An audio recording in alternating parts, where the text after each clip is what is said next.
The door to the hotel room clicks shut. A woman reaches into her purse.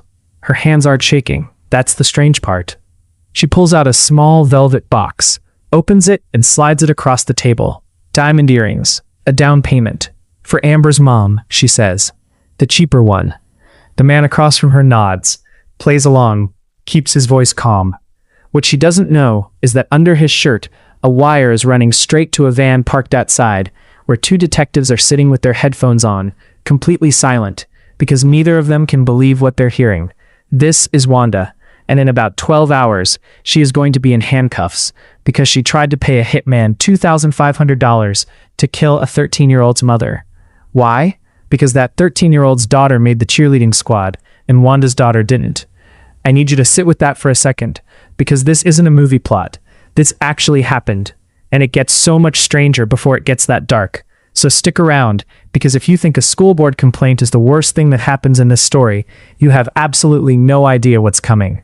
Before we get into just how far Wanda was willing to go, hit that subscribe button and turn on notifications, because trust me, this case only escalates from here. To understand how a grown woman ends up handing diamond earrings to a hitman over a middle school sports team, you have to go back, decades back, to a much smaller, much sadder version of this story. Wanda grew up in a small Texas town, the kind of place where everybody knows everybody, and where your daddy's word is basically law. And Wanda's daddy was strict, deeply religious, old school, the kind of man who had very firm opinions about what a good girl should look like.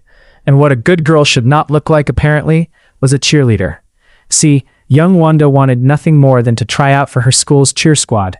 It was the thing she thought about, dreamed about, probably practiced her jumps for in the backyard when nobody was watching. But when she finally worked up the nerve to ask her father, he shut it down instantly. Too short, too much skin, not happening. That was it. No tryout, no debate. The dream died before it even had a chance to start. Now, for most people, that's just a sad childhood memory, the kind of thing you bring up at Thanksgiving 20 years later, and everyone laughs a little and moves on. But for Wanda, it didn't fade. It sat there, it festered, and decades later, it would come roaring back, except this time it wouldn't just ruin her own life, it would nearly cost someone else theirs. Fast forward to the 1980s. Wanda is no longer that heartbroken teenager.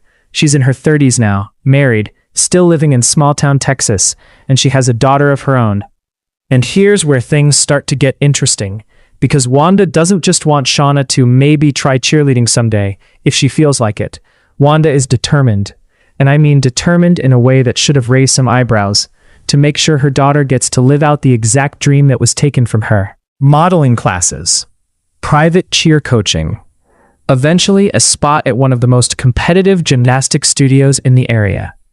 Wanda pours money and time into building Shanna into a cheerleading machine. And it works. To a point, Shanna genuinely becomes talented. Good at dance, good at tumbling, good at all of it. There's just one problem. One girl she can never quite outshine. Her name is Amber. Here's the twist that makes this whole thing so uncomfortable. Shanna and Amber aren't enemies. They're actually friends. They go to school together. They run in the same popular girls' circle. But when it comes to talent, dance, cheer, presence, Amber is simply better. And no amount of private lessons seems to close that gap. Wanda notices. Wanda does not let it go. Where are you watching this from, by the way? Drop it in the comments, because you're about to hear about a school district with possibly the strangest way of picking a cheer squad that you've ever heard of. And I need to know if this happened where you grew up too. By 1989, Shanna is in 7th grade, 11 years old, and finally old enough to try out for the school's cheerleading squad. Wanda makes a strategic move. She pulls Shanna out of her private school and enrolls her in a local public junior high, specifically because this school has 2 open cheer spots, and at first, only one other girl is competing for them. Shanna is basically guaranteed a spot. Except here's the part that makes this whole story so absurd. At this school, you don't make the cheer squad by tryout. You get voted in by the entire student body. You campaign, you make posters, you put up flyers. It's basically a class president election, except the prize is a spot on the cheer team. Let that sink in for a second. Cheerleading, a skill-based activity decided by a popularity contest. And guess who suddenly decides to throw her hat in the ring for one of those 2 spots? Amber. Both girls campaign hard. Flyers go up all over the school. And when the votes are counted, Shanna loses. She doesn't make the team. Wanda is devastated. And then Wanda gets angry. She starts complaining to other parents. She shows up to school board meetings. She threatens to get a lawyer, insisting the whole thing was unfair. Meanwhile, Amber doesn't just make the team. She thrives. She gets voted most spirited in the yearbook. She becomes class president, while Shanna only manages vice president. Every accolade Amber earns is like salt in a wound Wanda has been carrying since she was a teenager herself. If you think a school board complaint is where this story ends, drop it in the comments right now, because Wanda is about to do something that crosses a very real legal line. A year passes. It's now 1990, and both girls are in 8th grade, campaigning again for a spot on the squad. And this time, Wanda has a strategy. She has custom rulers and pencils made, branded with Shanna's name and a "Vote for Me" message, and starts handing them out to students at school. There's just one problem. That's against the rules. The school's election code specifically bans that kind of campaign material. It's treated essentially like bribery. When Shanna finds out, she panics and immediately stops handing them out. She doesn't want to get in trouble. Wanda doesn't stop. She keeps showing up to the school, day after day, personally distributing the branded rulers and pencils herself, even after her own daughter tried to shut it down. And eventually, the school catches on. Shanna is disqualified from the entire campaign. She's no longer eligible for a spot on the team at all. Wanda is once again absolutely furious. Back to the school board, back to threatening lawyers. And to make matters worse, Amber makes the squad again, without any controversy at all. By this point, something interesting happens that Wanda doesn't seem to notice. Shanna stops caring. It's 1991 now. She's 13, a teenager with her own opinions forming. And honestly, she's kind of over the whole thing. It was always her mother's dream more than hers anyway. But Wanda isn't over it. Not even close. What time is it where you're watching this right now?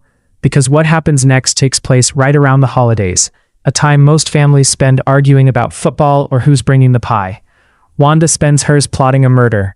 With one more shot at getting Shanna onto next year's squad, Wanda decides she's done playing by the rules entirely. If Amber can't be beaten fair and square, and disqualifications and lawsuits haven't worked, Wanda decides the real obstacle needs to be removed. Permanently. She wants Amber gone. Or failing that, she wants Amber's mother gone, because Wanda's theory is that if Amber loses her mother, she'll be too devastated to compete for a cheer spot, and that open slot will finally go to Shanna. It is by any measure an insane plan. And the bigger problem is Wanda doesn't know any hitmen. She's a suburban Texas mom, but she does know someone with a criminal record, her ex-brother-in-law, a man named Terry.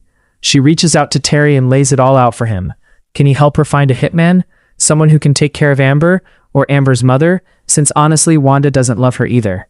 Terry says no, immediately. That's murder. He wants absolutely nothing to do with it. But Wanda doesn't drop it. She brings it up again at Christmas Eve of all times. And now Terry is stuck in an impossible spot.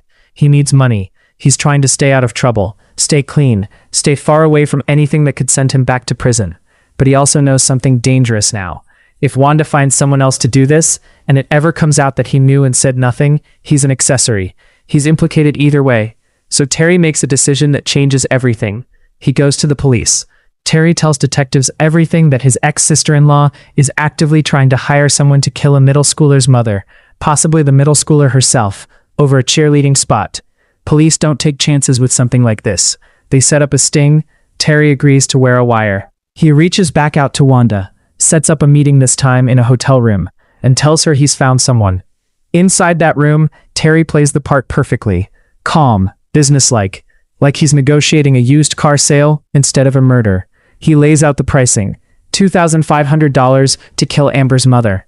$5,000 to kill Amber because she's a minor, and apparently in this twisted math, that costs more. Wanda doesn't hesitate long. She's not thrilled about the price, honestly. She opts for the cheaper option, Amber's mother. And as a show of good faith, she hands Terry a pair of diamond earrings as a down payment. In the van outside, detectives are listening to every word, recording every second. It's more than enough. It's a confession in real time. The very next morning, police show up at Wanda's front door. She's arrested on the spot, cuffed on her own front lawn, in front of her own house, in the same small Texas town where decades earlier, a much younger version of her once dreamed about pom-poms and Friday night football games.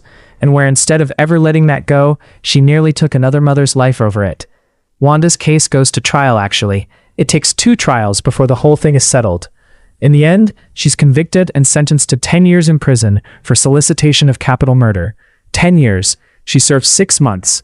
6 months, and then she's released on probation.